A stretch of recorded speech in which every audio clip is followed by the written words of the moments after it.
მოგესალმებით, თქვენ უყურებთ პრაქტიკული სწავლის არხს და დღევანდელ ვიდეოში ვისაუბრებთ იმ პატარა არამეცნიერულ გამოცდაზე, რომელიც ჩვენ ჩავატარეთ და თლად მარტო ტალახიანი იარაღების როლა რო არ ყოფილიყო, თავიდან გავაკეთებთ მცირე შესავალს, შემდეგ უკვე მოგიყვებით რა გამოვცადეთ როგორ და გაჩვენებთ ამ ვიდეოს, რომელიც მაქსიმალურად დაუჭრელად იქნება წარმოდგენილი, რამდენიმე კადრი არის აჩქარებული იმისთვის, რომ ასე ვთქვათ, ყურებადი იყოს და ამ ვიდეოს შემდეგ უკვე გავაკეთეთ მცირე შეჯამებას.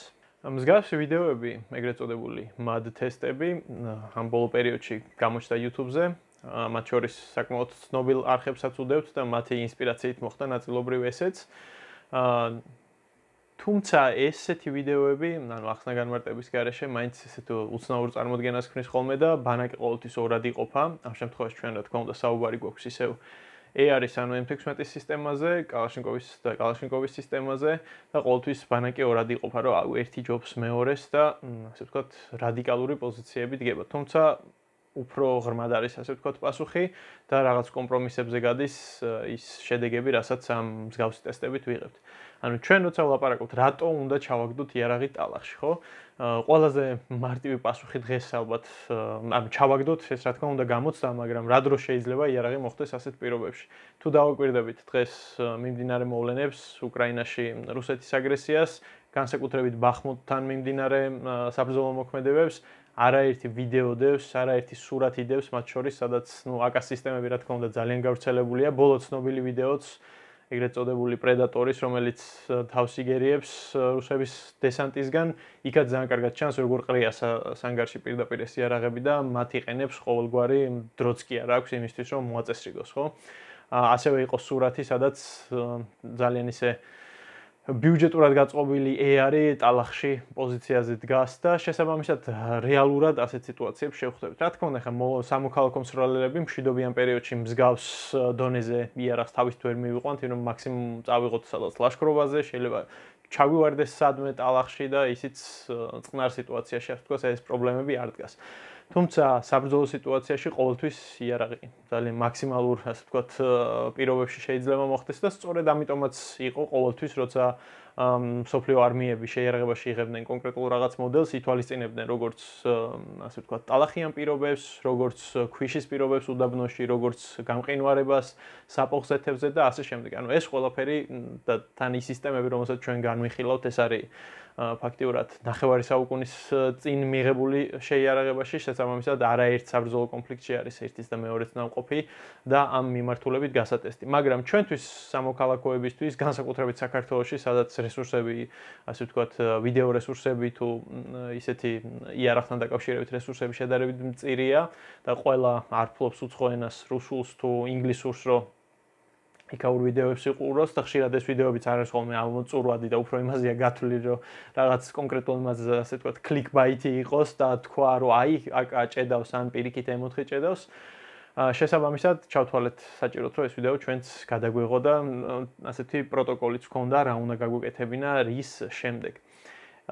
დაუბრუნდათ ახლა ჩვენ უშუალოდ რატო გამოვცადეთ ეს? გამოვცადეთ იმიტომ, რომ თითქმის დარწმუნებული ვიყავი ორივე შემთხვევაში შედეგებში. მიუხედავად იმისა, რომ InRange-ის MUD ტესტი ნანახი გვაქვს ალბათ ყველას და ამას აღწერაში ჩავაგდებ ამის ლინკს.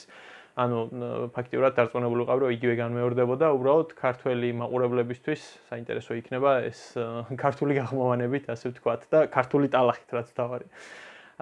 რაც შეეხება ხა იარაღებს, ანუ ჩემს მფლობელობაში არის Ar-15-ის AC-15, ეს არის იდეაში სტანდარტული AC-15-ია, კარაბინის სიგრძის გაზის სისტემით, ლუ აყენია სტანდარტული, გაზის სისტემაც აყენია სტანდარტული. ქარხნულად დაწყობილი ეს არ არის და არის ოდნავ ოვერგაზი, ანუ უფრო მეტი, უფრო აგრესიული ექსტრაქცია აქვს, ასე ვთქვათ. თუმცა იგივე დამახასიათებელია Armalite-ის Ar-ებისთვის, იგივე დამახასიათებელია Mid-length-ის Ar-ებისთვის, რომელიც იგივე თურქულ ვაზნებზე პრობლემა არ აქვს, ზოგიერთ კარაბინის AC-15-ისგან განსხვავებით. ეს იყო ჩვენი, ასე ვთქვათ, M4-ის მიმართულების წარმომადგენელი და მეორეს მხრივ, ანუ Ar-15-ი არის, ასე ვთქვათ, ბიუჯეტური Ar-ების ოჯახი, ხოლო მეორეს მხრივ ჰქონდა სუფთა სამხედრო AKM-ი, ოღონდ გადაკეთებული სამოქალაქოზე, ეს არის VPKM-ი, VP-136, რომელიც არის, ასე ვთქვათ, რუსული კალაშნიკოვების, რუსული AKM-ების ბოლო გაჩერება AKM-ების შემთხვევაში. და იგივე InRange-ის რუსული ფარსკითით აწყობილი რუმინული აკა გამოცადეს მაშინ და ასე ვთქვათ შეიძლება ითქვას რომ ამის იქით ამაზე უფრო ორიგინალ რუსულს ვერ გამოვცდიდით. ეხლა რამდენად სხვაობა ვთქვათ რუსულ, რუმინულ და სხვა კალაშნიკოვებში ეს კიდე ცალკე თემაა და უშუალოდ შეჯამების დროს ვიტყვი რამდენიმე სიტყვას, როგორც ბიუჯეტურ AR-ებზე, ასევე კალაშნიკოვებზე, ხოლო რაც შეეხება იმ პროტოკოლს, რის მიხედვითაც გამოვცადეთ. ანუ სიტუაცია არის ესეთი, ჩავატარეთ რამდენიმე გამოცდა, თავიდან იარაღი შევამოწმეთ ფუნქციონირებას, რომ მჭიდი მუშაობს, იარაღი მუშაობს, რაც ისედაც ნათელი იყო, ასე ვთქვათ, ორივე იარაღი იყო გაწმენდილი, თავიდან დავაყარეთ მას ორივეს რამდენჯერმე ქვიშა. AR-ის შემთხვევაში ეს იყო ასე ვთქვათ, ეს პანჯარაღია, ხოლო აკას შემთხვევაში მცველი იყო დაკეტილი, რადგანაც ამის გაღებას აზრი არ აქვს, ანუ ასე გამოცდას აზრი არ აქვს, იმიტომ რომ ფაქტიურად აი ის მიმია, როდესაც ველოსიპედში წინ ჩოხს იყრის ტიპი და მე გადმოვარდება, რადგანაც საკიმხელა პანჯარაა, რომ როდესაც მასში ქვიშა ჩაიყრება, ტალახი ჩაიყრება, რა თქმა უნდა, იარაღი გაჭედავს და მე არ უნდა გაგვიკვირდეს, რომ უი, როგორ მოხდა ეს. შესაბამისად, ძირითად შემთხვევაში გარდა ერთი ტესტირებისა, სადაც გახსნილი მცველი გავტესტეთ, ასე ვთქვათ, ძირითადად აკას ვიყენებდით დახურული მცველით. შესაბამისად, პირველი იყო მშრალ ქვიშაში ჩაგდილი ქვიშის დაყრა, ასე ვთქვათ. მთლად მშრალი არ იყო, რამდენიმე დღის ნაწვიმარი იყო და ოდნავ მაინც იკრავდა, ასე ვთქვათ. შემდეგ იყო უკვე სველი ატალახებულით გატესტვა, მას შემდეგ იყო ზემოდან კარგად დატკეპნა და დაყრა და იმის იმიტაცია, როდესაც იარაღს ვისვრით და მცველ მოხსნილია გადაგვივარდება ტალახში რამდენიმეჯერ და სულ ბოლოს უბრალოდ ისეთი სპორტული ინტერესით, ასე ვთქვათ, ჩავდეთ იარაღი უკვე კარგად დასველებულ ატალახებულში და მასზე აზიდვები გავაკეთეთ, ეს არაფერს არ ცვლის, რა თქმა უნდა, უბრალოდ სანახაობრივი მიზნებისთვის. ნუ ეს იყო პროტოკოლი და შესაბამისად ამით გვინდოდა გვეჩვენებინა ესეთ მარტივ სიტუაციაში, ანუ ერთი დღის განმავლობაში, მარტივ პირობებში გაჭედავდა თუ არა ერთი ან მეორე იარაღი. რა თქმა უნდა, შეფერხებები გქონდა და ამ შეფერხებებს ვიდეოში ნათლად ნახავთ და მე უკვე შევაჯამებთ რატომ, რა, როგორ და ასე შემდეგ. მოკითხვა კარლს და იენს. მაგათი მოთრეულია ეს იდეა.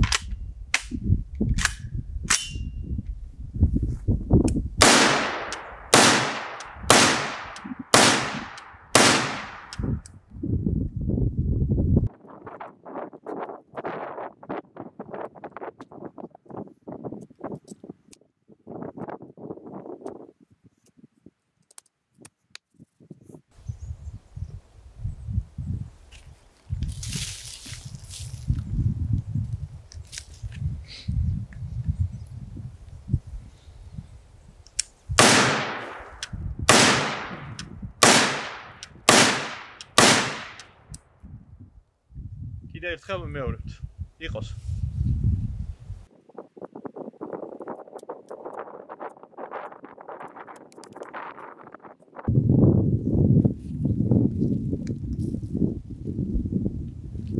ამაზე მოზუმე აქ რა ხდება, თუ შეგიძლიათ.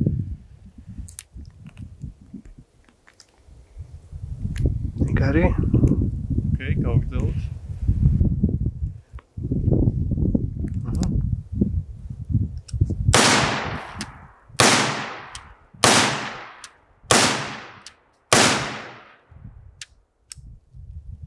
შიგნით განსაკუთრებული არაფერი ჭუჭყი არ მოხდარა, იარაღი ფუნქციონირებს, ოდნავ სველი ქვიშაა და ოდნავ ედება, თუმცა არანაირი შიგნით არაფერი არ მოხდარა.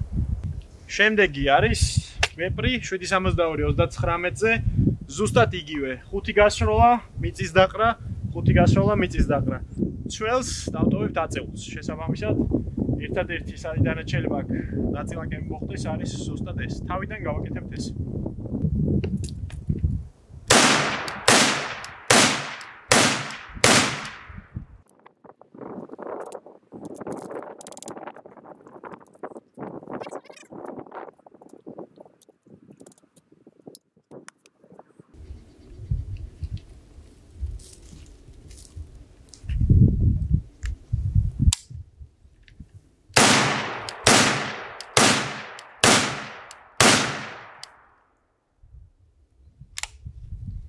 ვაგრძელებთ.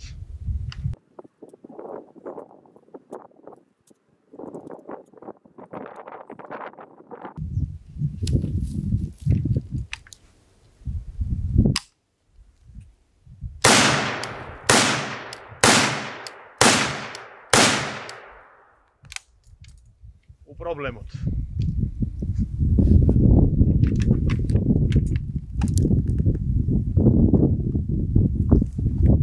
ჩვენის მოხსნის პრობლემა გვაქვს, ეთყობა რაღაცა ჩაიჭედო, მაგრამ გაიტანა. ეხლა გადავდივართ უფრო ბრუტალზე. და იდეაში როცა დავაყრით, წინ ლულასთან არ დავაყრი ხოლმე, რომ მაინც ლულაში არაფერი მოხდეს. შემდეგი რასაც ვიზავთ, ეს არის გავისვრით სამ ვაზნას, ნახავთ რომ იარაღი ფუნქციონირებს. ქვემოთ უკვე ავატალახებთ და იარაღს M4-ს რა თქმა უნდა ცოლზე გადავიყვან, ჩავაგდებ პირდაპირ ტალახში, ამოვიღებ და გავისვრი ისევ სამ ვაზნას. გავიმეორებ ამასაც ორჯერ. აკას შემთხვევაში დავტოვებ ცველს ღიას და ეს იქნება იდეაში იმის იმიტაცია, რომ უშუალოდ როლის დროს, ბრძოლის დროს შეიძლება იარაღი გაგივარდეს, მოხვდეს ტალახში და გამოიწვევს თუ არა ეს გაჭედვას. მეცნიერებისგან შორს არის, თუმცა მაინც ვნახოთ რა შედეგები გვექნება.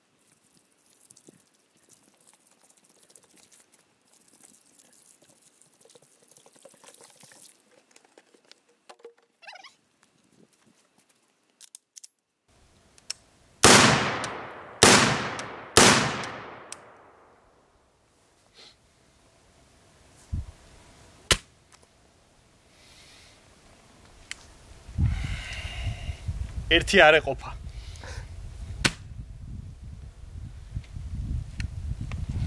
და ბარემ სამობითაა და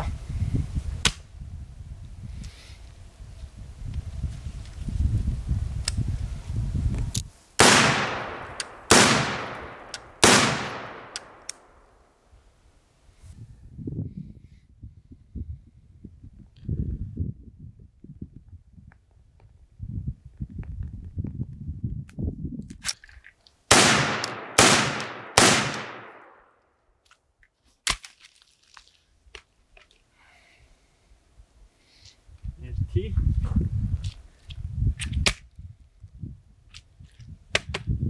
ორი ეგეც სამი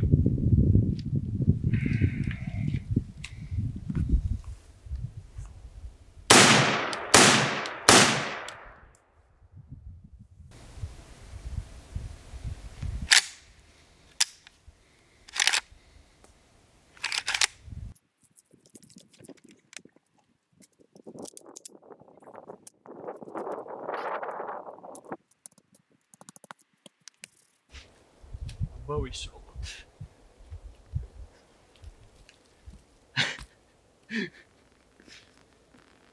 ნუ ვისროლოთ რა.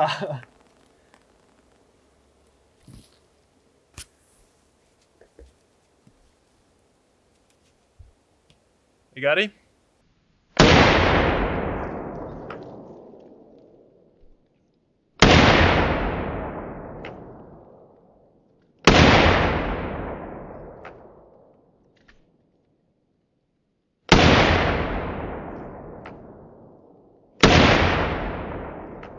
არ ჭედავს და რა უყოთ რა.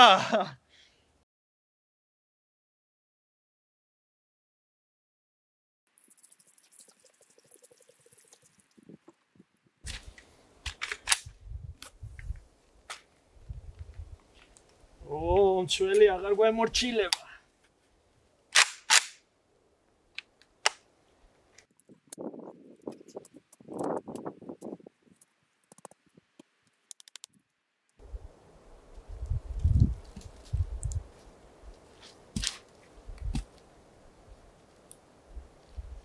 ჩვენის მოხსნა იქნება ეხა თემა.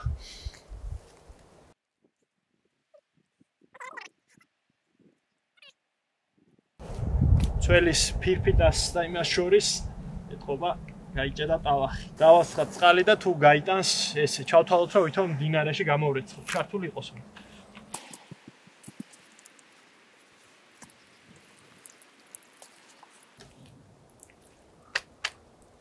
აი, სადოთ სხვანაირად.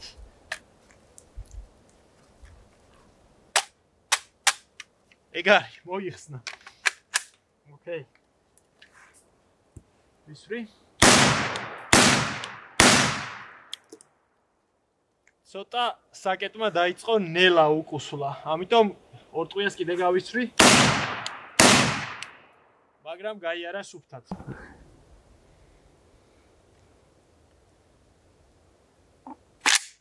ვაგრძელებთ წვალებას. ესე იგი, ეხა 4-4 ტყვია დაგვრჩა პირველ ტალახიან ჭიდებში, ასე ვთქვათ. ჩავტენით, გადავტენით ორივე იარაღს, დავდებთ, გვერდზე ფხვიერს დავასხავ წყალს და სანამ სველი იქნება, იმას, ან ახალ დასველებულ ტალახს გადავუსვამ ისევ და ისევ. საკეტის ფანჯარა ღია აქვს ეიარს და ვეპრზეც მცველი აწეული იქნება. ჯერჯერობით ერთი პრობლემა რაც შეხვდა არის მხოლოდ ცველის მოხსნასთან დაკავშირებით, თუმცა ჩარტყმამ ასე ვთქვათ უშველა ძველი რუსული ტელევიზორებით. აი, დავიწყოთ ხო?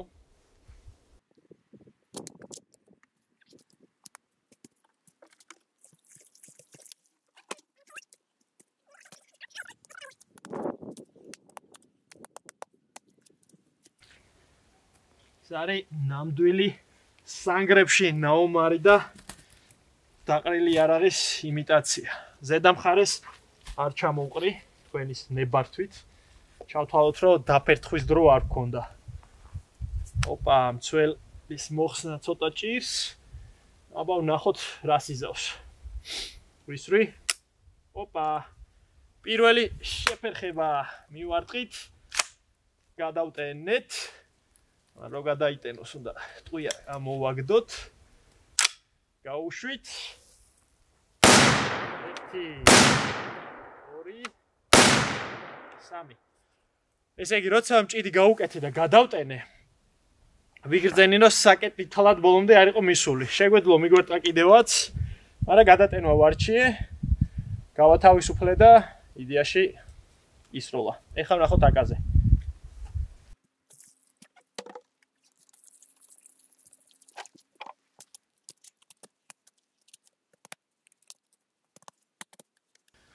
კარგი, აბა ვცადოთ ეხა.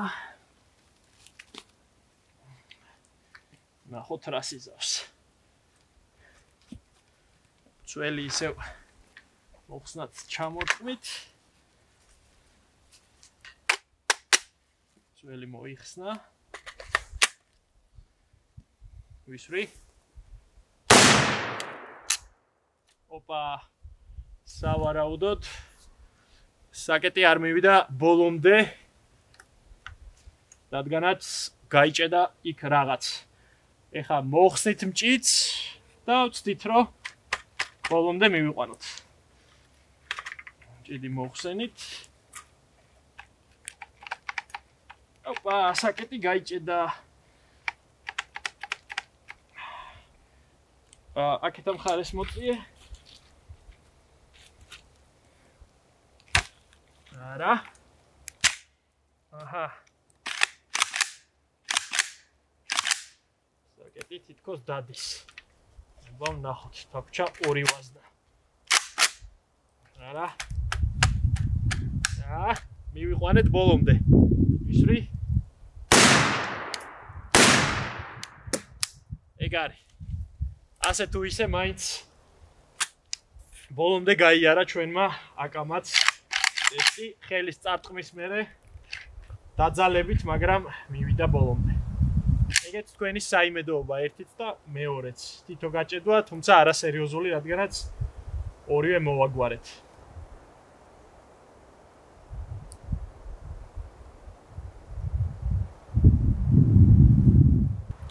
ეხლა გავაკეთებთ აზიდვებს იარაღზე ტალახში.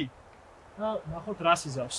ჯერ თავიდან ცოტას ისევ დავასველებთ, დავტენით, გადავტენით, ჩავდებთ, დავაწვევით, გავაკეთებთ 1000 აზიდვას და გამოცდით მერე ვცდით სროლას.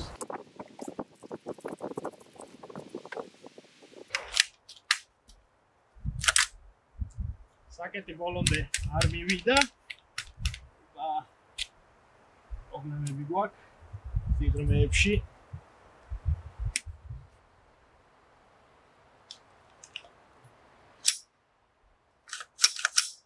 მგონი გავასწორეთ.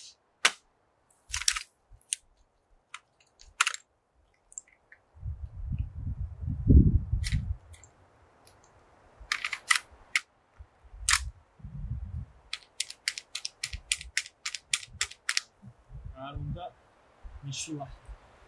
ხობა რაღაცა გავჭედეთ.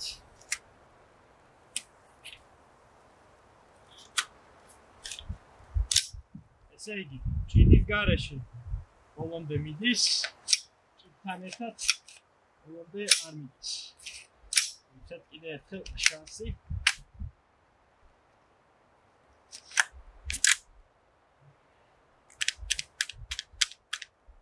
ჩაიკეტა. წავიდა.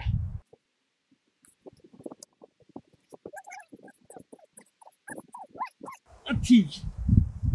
ხუთ. ოპა.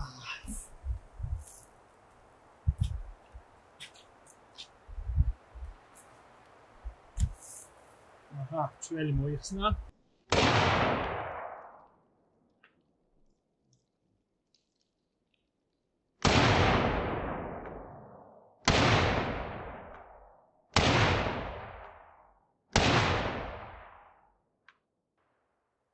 ეგ არის.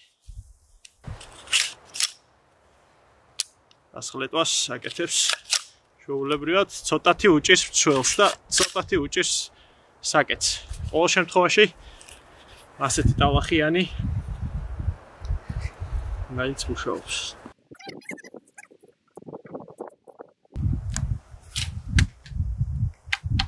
მცველი გასწორდა. აღარ ჭედავს. საკეთი მიდის, მაგრამ აი ცოტა დახმარება ჭირდება. ჩვენი ავწიოთ. აზრი არ აქვს, ჩვენი ვარ ავწიოთ, იმიტომ რომ იმ ხელა ფანჯარა აქვს, ღია რომ უბრალოდ იქ უეჭველი გაჭედავს, ამიტომ ჩვენი ავწიოთ.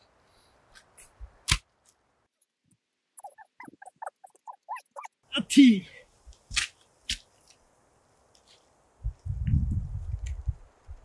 სუტირიმის დაბრუნებაში უკრაინას, აბა ვნახოთ. ჩვენი ისევ გაიჭედა, მაგრამ მოიხსნა. ვისვრი?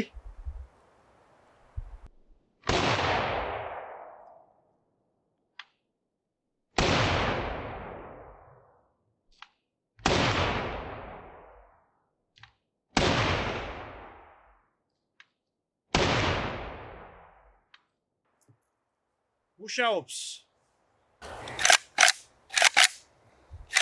თითქოს ცოტა უჭირს, მაგრამ მაინც მიდის. საკეთს კეტავს ბოლომდე.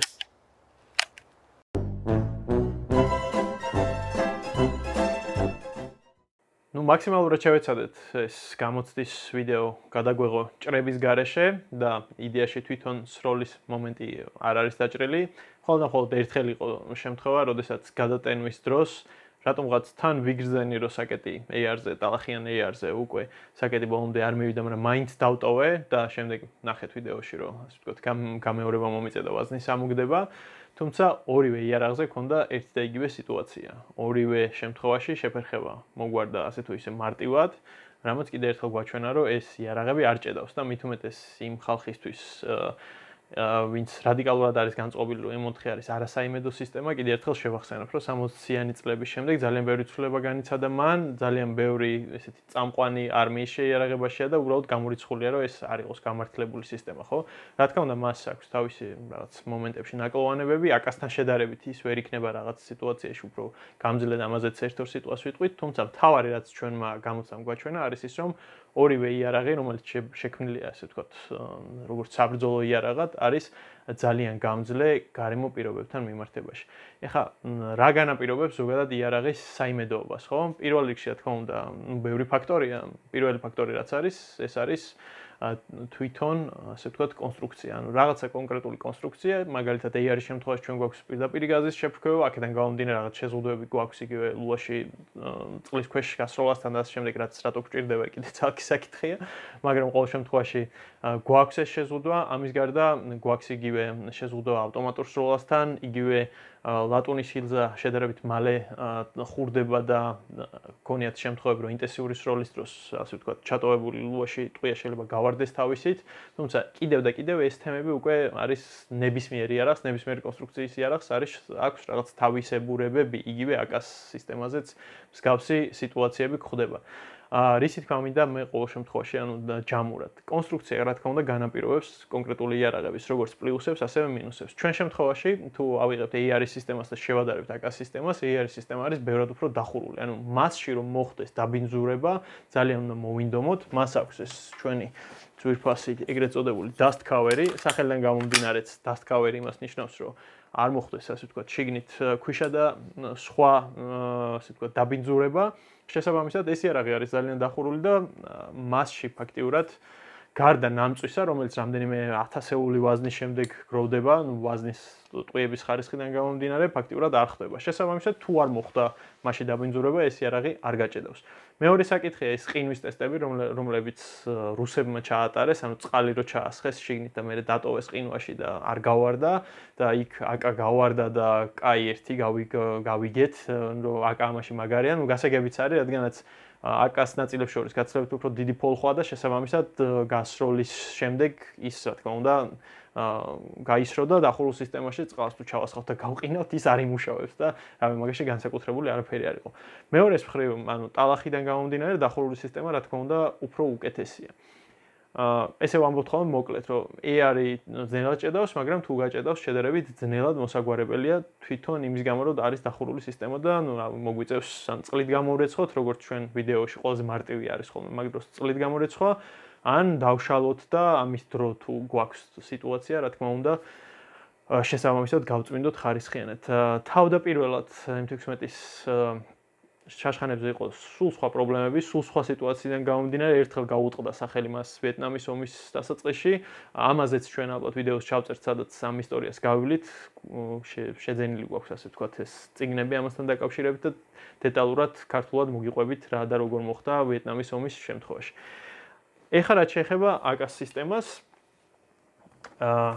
განსხვავებით AR-ისგან, რომელიც ფაქტიურად სრულად დახურული სისტემაა, აქ ჩვენ გვაქვს ესეთი ღარები, სადაც, ну, თუ მცველი მოხსნილი რა თქმა უნდა ძალიან მარტივად შეიძლება დაბინძურდეს და გარდა ამისა, როდესაც საკეტი მოძრაობს, წინა მხარეც, ასე ვთქვათ, შედარებით ღია. როგორც ნახეთ ჩვენ ვიდეოში, თავარი პრობლემები, მას მერეაც დაიწყო ტალახის შიგნით, ასე ვთქვათ, შეჟონვა, თავარი პრობლემები რაც ჰქონდა იყო ის, რომ საკეტი არ მიდიოდა ბოლომდე, რადგანაც აქ უკვე დაბინძურებები შეყვა. თუმცა ცემა ტყეპის შემდეგ, რაც რუსული იარაღს უხდება ხოლმე, საბოლოო ჯამში იარაღმა მაინც იმუშავა და გაამართლა თავისი საიმედოობა, რომლითაც, ну, რა თქმა უნდა, ცნობილია.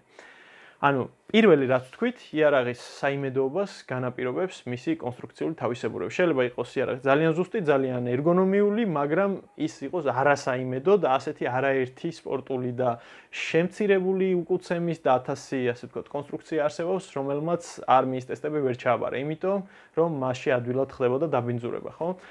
ერთ-ერთი ასეთი ნათელი მაგალითი არის თუნდაც IN-94 აბაკანი, რომელიც რავი მისი დაშლა აწყობა ალბათ ცალკე პატარა ბაკალავრიატის დიპლომივით არის და თავი პრობლემა თუ ნახავთ ამის ლინკსაც დავდებ აღწერაში, თუ ნახავთ იყო ის რომ იმ შემთხვევაში თუ მოხდებოდა მტყუნება, ტყვის ამოგდება იყო ძალიან დიდი პრობლემა თვითონ კონსტრუქციიდან გამომდინარე.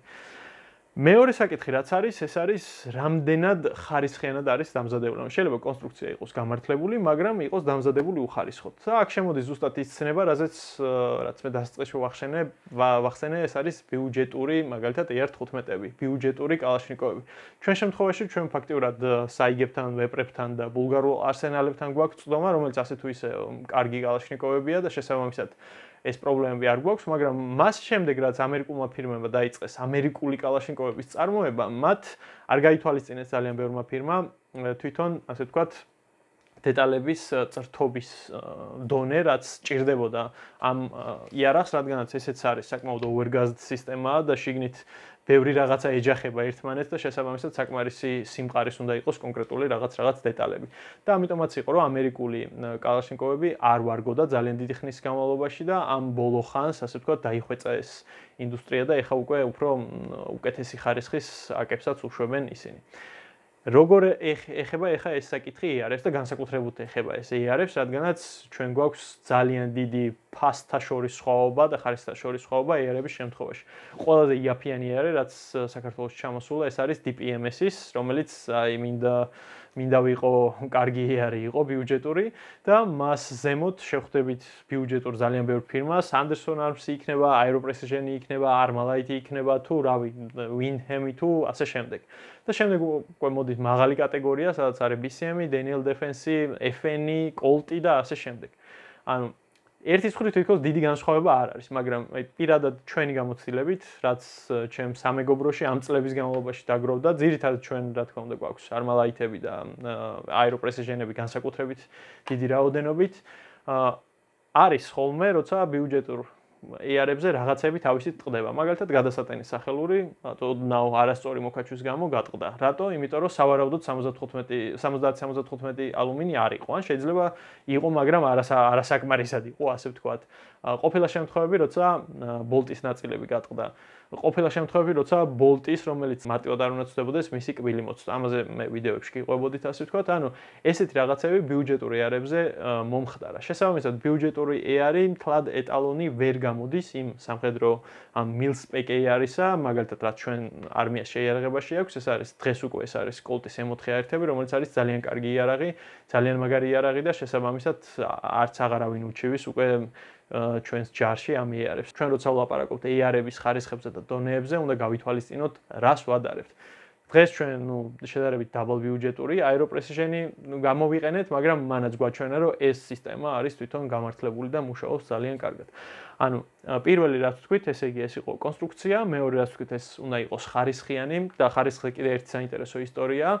თუ სწორად მახსოვს 2019 წელს ახალ ზელანდიის არმიამ LMT-ს, ესეთი ამერიკული ძალიან მაგარი ფირმაა, რომელიც მაღალი დონის M4-ებს უშვებს, მიიღო შეიარაღებაში LMT-ის სპეციალური მოდელია, რომელიც ჯერა დაახლოებით ერთი ეგზემპლარი $3,500-მდე, ანუ წარმოიდგინეთ $1,200 ჯდება სტანდარტული Colt M4A1, მაშინ როცა $3,500 ჯდება, იმიტომ რომ გაწყობილია და კიდე რაღაც მომენტები აქვს, რაც ამ იარაღს განსაკუთრებულს ქმნის.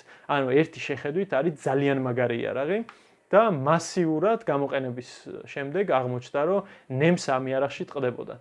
და ნემსა ტყდებოდა, იმიტომ რომ ამ ნემსას ამ იარაღებისთვის ამზადებდა რაღაცა ჭ ფირმა და იმ ჭ ფირმას ხარისხის კონტროლთან ჰქონდა პრობლემები. შესაბამისად, ძალიან ისეთი უცნაურია, მაღალი დონის M4-ზე შეიძლება რაღაცა დეტალის გამო რაღაც ხარვეზი ჰქონდა. რა თქმა უნდა, ის გამოასწორეს შემდეგ და ახლა აღარ უტყდებათ ნემსები ახალი ზელანდიის არმიას, მაგრამ ჩვენ შემთხვევაში რაც მაღალი დონის AR-ებია, Daniel Defense-ი, BCM-ი არც ერთი პრობლემა არ შექმნია ასეთი დონის და დარწმუნებული ვარ, რომ ძალიან იშვიათი გამონაკლისი ამერიკაში თუ შევხვდებით, რომ ეს ორი ბრენდი, ან თუნდაც FN ან Colt-ი არ მუშაობდეს. და მესამე მნიშვნელოვანი ნაწილი არის თუ როგორ ვიყენებთ იარაღს.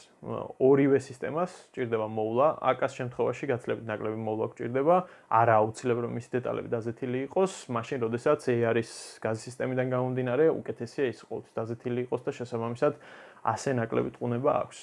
არის კიდე ერთი გამონაკლისი, რომელიც ლამის ყველა ვიდეოში ვიმეორებ, ეს არის კოროზიული ვაზნები, სამხედრო მიმართულებით თუ ლაპარაკობთ ჩვენ აკას შემთხვევაში უეჭველი კოროზიულ ვაზნებს ვიყენებთ და თუ დროულად არ მოახდენთ მის გაწმენდას, შემდეგ იწყება უკვე თავგადასავალი აკაში და თუ სამოქალაქო მსროლელი ვართ, ასე ვთქვათ, სამოქალაქო პირობებში მოგვიწია ასეთი ვაზნების გამოყენება, ნუ რა გვიწევს რამდენიმე დღე იარაღის წმენდა, წინააღმდეგ შემთხვევაში დეტალები უბრალოდ ზიანდება.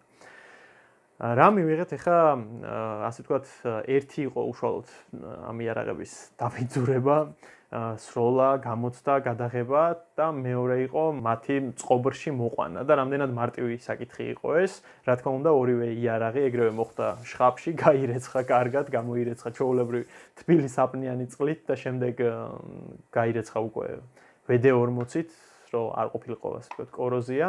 საინტერესო არის ის, რომ AR-ი, რადგანაც ძირითად შემთხვევაში იქ გვაქვს ალუმინის ნაწილები, პოლიმერის ნაწილები, ძალიან მარტივი გასაწმენდია, ნასროლი არ გვადარდებს საერთოდ, რადგანაც არაკოროზიულია და შესაბამისად AR-ი იყო ყველაზე ნაკლები ყურადღების ცენტრში ამ იარაღების ამ ტესტის შემდეგ, მაშინ, როდესაც აკაზე საჭირო იყო ყველგან კარგად გამორეცხვა ყველა დეტალის დაშლა, დავშალეთ მთლიანად დამტყვესასხლეტი მექანიზმი, ამოვიღე და ყველაფერი გამოვრეცხე კარგად, დავწმუნდი, რომ WD-40-მა გამოდეונה ჟანგი, რადგანაც ერთი დღის შემდეგ უკვე გადახეხილ ადგილებში, სადაც ასე ვთქვათ, ფოლადი დაფარვის გარეშე ჩანს, ყველგან გაჩნდნენ ეს ჟანგის წერტილები. ყველგან, მთელი იარაღზე.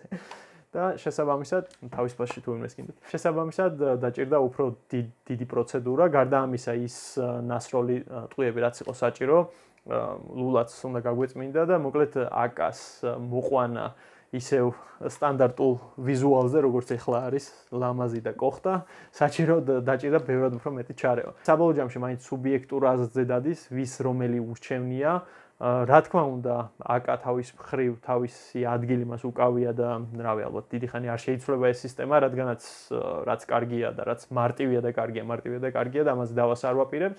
თუმცა იმედია დღევანდელმა ვიდეომ ახლა უკვე ქართული ტალახით წარმოდგენა უფრო გაგიღრმავად, რადგანაც დღეს ასე ვთქვათ ტენდენციასავით არის, რომ ყველა ცდილობს ზედაპირული ინფორმაციით განსაჯოს ხოლმე და ძალიან მარტივია თქვა, რომ ეს ვარგა და ეს არ ვარგა, თუმცა რეალურად ასე არ არის. თუ მოგეწონათ ჩვენი დღევანდელი ვიდეო, მოიწონეთ და გააზიარეთ და შევხვდებით უკვე შემდეგ ეპიზოდში.